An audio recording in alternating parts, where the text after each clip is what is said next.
Respire, écoute ton cœur, regarde le ciel, observe les nuages, laisse le silence t'envahir, éteins ta télé, coupe ton téléphone portable, arrête de ressasser dans ton esprit tes mauvais souvenirs et fais le silence. C'est ça la méditation. La méditation est parfois un petit peu imagée par certains folkloriques, qu'on doit être assis en tailleur, etc., etc.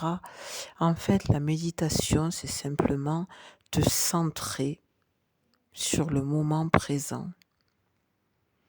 Méditer, c'est prendre connaissance de l'instant présent. L'idéal, c'est de faire une méditation au moins une fois par semaine, au moins. Si vous arrivez à le faire, c'est excellent, parce qu'au moins une fois par semaine, vous allez mettre votre corps au ralenti, au rythme des nuages qui se déplacent quand vous observez le ciel. Et dans notre société qui va à 200 à l'heure, pour pas dire plus, vous allez forcément apparaître aux yeux des autres comme un original, comme un illuminé. Les gens aiment bien mettre des étiquettes, surtout si vous ne ressemblez pas à monsieur et madame tout le monde, surtout si vous n'êtes pas dans cette course effrénée au moi je, qui sera mieux que l'autre, des guerres, des jeux de pouvoir. Si vous n'êtes pas dans cette dynamique, forcément, on va vous prendre pour un hurluberlu. Mais tant mieux, j'ai envie de vous dire tant mieux. Moi, je préfère être traité d'hurluberlu, d'illuminé, parce que je me rends bien compte que le monde est fait de groupes de personnes, si on peut dire comme ça. Je déteste cataloguer, mais en gros, pour résumer tout ce qui se passe en ce moment sur la planète, c'est que d'un côté, vous avez les gens qui veulent se positionner en supériorité, pouvoir, dictature, imposer des choses, croire qu'ils savent mieux que les autres. Et puis de l'autre côté, vous avez les gens qui en ont marre de subir tout ça. Alors ils commencent à se rebeller, se révolter. Mais vous n'êtes pas obligé de vous révolter dans la même énergie que ceux qui font la guerre, entre guillemets. Parce que dans le premier clan que je vous décrivais, c'est en fait une accélération d'action, parce qu'ils ont peur de ralentir. Parce que ces personnes-là sont emprisonnées dans leurs blessures. Et ça les a emprisonnés, en fait. Ils sont emprisonnés d'eux-mêmes. Ils n'ont plus contact avec leur âme. Et la deuxième partie, celle qui croyait être victime, celle qui subissait, eh bien en fait, elle va s'asseoir, cette partie-là, elle va méditer. Elle va prendre connaissance qu'elle aussi, elle a des souffrances. Mais c'est du passé. Elle va reprendre sa souveraineté.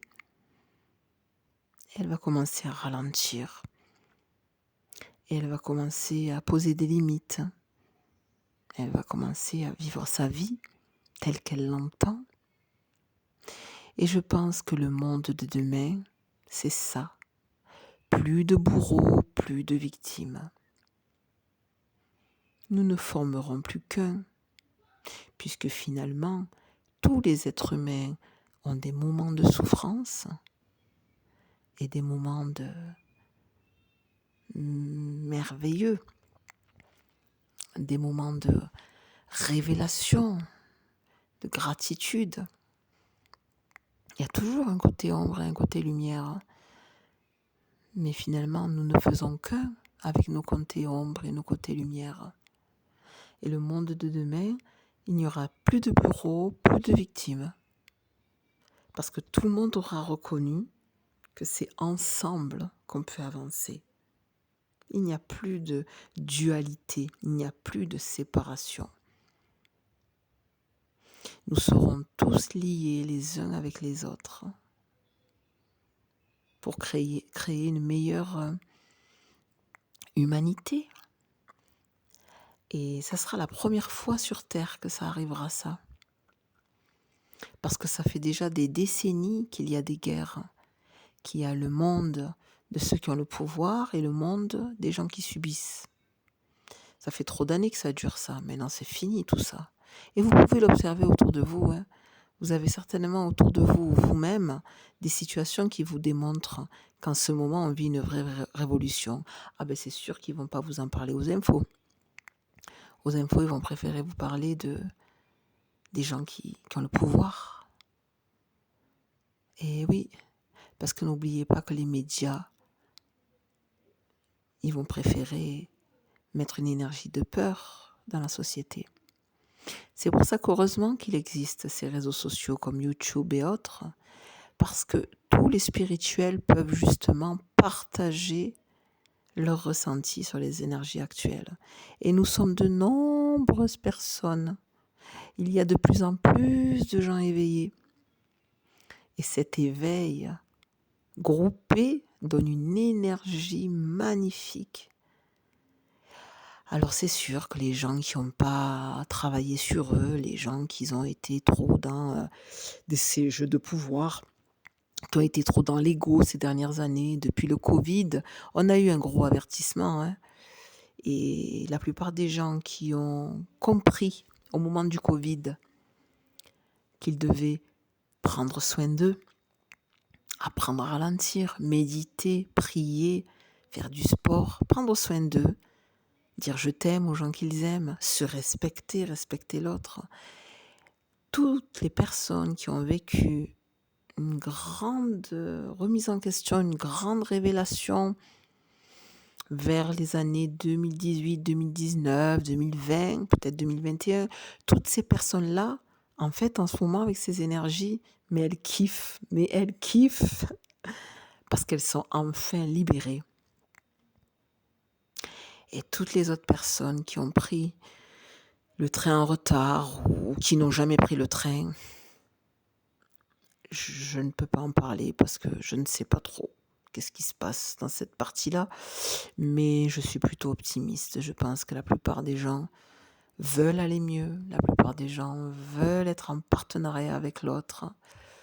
Après, s'il y a un noyau qui reste dans l'ombre, il sera beaucoup plus petit, on le verra moins, donc il y aura beaucoup plus d'amour sur Terre.